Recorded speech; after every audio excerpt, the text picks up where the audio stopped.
안녕하세요. 최원영의 책갈피 20번째 시간입니다. 오늘은 9시, 12시, 3시, 5시의 비밀이라는 제목으로 여러분과 함께 생각을 나누겠습니다. 어쩌면 삶은 사랑할 대상을 만나고 그 존재와 사랑을 나누면서 살아가는 여행인지도 모릅니다. 그 사랑의 대상이 사람일 수도 있고 자연일 수도 있을 겁니다. 또는 어떤 일이 될 수도 있습니다. 그렇다면 삶은 곧 사랑이다 라고 말할 수 있을 겁니다. 그러나 사랑이라는 게 그리 만만치는 않습니다. 대상이 있기 때문입니다. 내가 좋다고 하는 것을 상대방은 싫어할 수도 있으니까요. 그래서 갈등이 생기고 다툼이 생기곤 합니다. 이런 이유로 지난 방송에서 전해드린 철학자 러셀이 지식의 탐구, 즉 호기심을 말한 것인지도 모릅니다. 상대방을 더 잘 알아야 더 잘 사랑할 수 있을 테니까요. 여러분, 지금 힘드시나요? 그래도 괜찮습니다. 힘들다고 여긴 것이 사실은 마음의 장난 때문임을 알아차리기만 하면 되니까요. 그때 우리는 힘겨움에서 조금은 벗어날 수 있을 겁니다. 인터넷에서 찾은 글 중에 돌아가신 성철 스님이 우리들에게 주신 위로의 말씀이 있습니다. 다들 너무 걱정하지 마라. 걱정할 거면 딱 2가지만 걱정해라. 지금 아픈가? 안 아픈가? 안 아프면 걱정하지 말고 아프면 2가지만 걱정해라. 나을 병인가? 안 나을 병인가? 나을 병이면 걱정하지 말고 안 나을 병이면 2가지만 걱정해라. 죽을 병인가? 안 죽을 병인가? 안 죽을 병이면 걱정하지 말고 죽을 병이면 2가지만 걱정해라. 천국에 갈 것 같은가? 지옥에 갈 것 같은가? 천국에 갈 것 같으면 걱정하지 말고 지옥에 갈 것 같으면 지옥 갈 사람이 무슨 걱정이냐?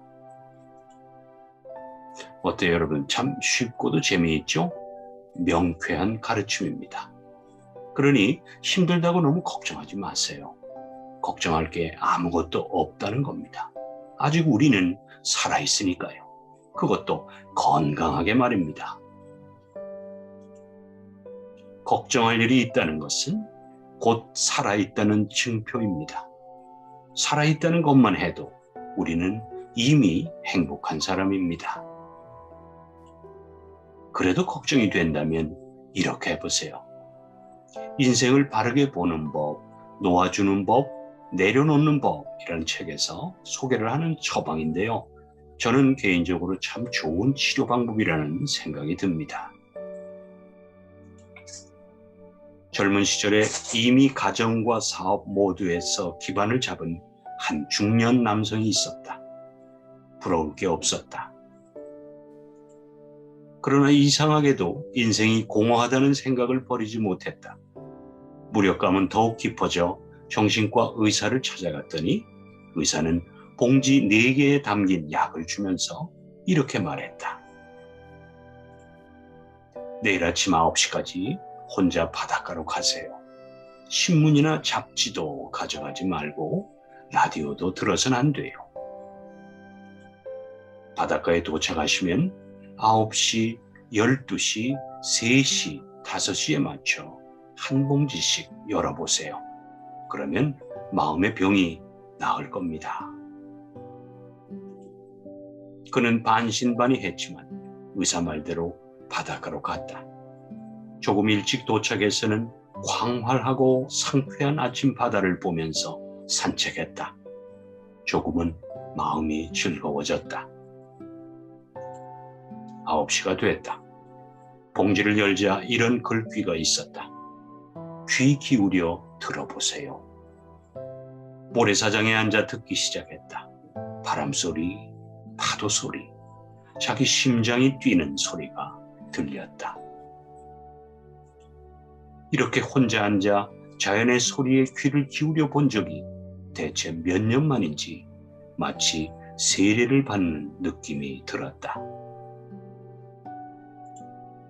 12시다. 두 번째 봉지를 열었더니 회상해 보세요라는 글이 있었다. 아무 근심도 없던 어린 시절, 청년 시절, 사업을 시작하며 고생했던 기억, 부모가 된 기쁨, 그동안 스친 사람들과 그들에게 받은 도움과 호의와 우정도 생각났다. 그러자 따스한 기운이 번져가는 것을 느꼈다. 3시다. 당신의 동기를 점검해 보세요. 처음 사업을 시작할 때였다. 당시만 해도 그는 남에게 도움이 되고 싶다는 마음을 갖고 열심히 노력했다. 하지만 어느 정도 성공한 후에는 오로지 돈 버는 것만이 목적이 되었고 일하는 즐거움도 잊어버렸다. 그저 이익만 생각하고 남의 사정 따위는 안중에도 두지 않았던 일들로 마음이 무거워졌다. 5시다. 고민을 모래사장 위에 써보세요. 썼다. 잠시 후 파도가 밀려오더니 그 고민거리들을 모조리 지워버렸다. 파도가 지난 자리는 처음부터 그랬던 것처럼 다시 평평해졌다. 깊은 생각에 그는 빠졌다. 다음 날 아침 의사에게 고맙다고 말했다. 그러자 의사는 이렇게 격려해 주었다. 전에 보았을 때와 전혀 다른 분이 되셨군요. 새로운 삶을 얻은 걸 축하드립니다. 의사의 처방 4가지는 귀 기울이기, 돌아보기, 나의 동기 점검하기, 고민을 모래사장 위에 쓰기였습니다. 저자는 이렇게 글을 마무리합니다. 나 자신에게 귀 기울였던 때가 언제였을까? 언제쯤 나 자신의 삶을 돌아볼 것인가? 언제쯤 나의 동기를 점검할 것인가? 지금 하고 있는 일을 처음 시작할 때 과연 어떤 마음을 갖고 있었는가?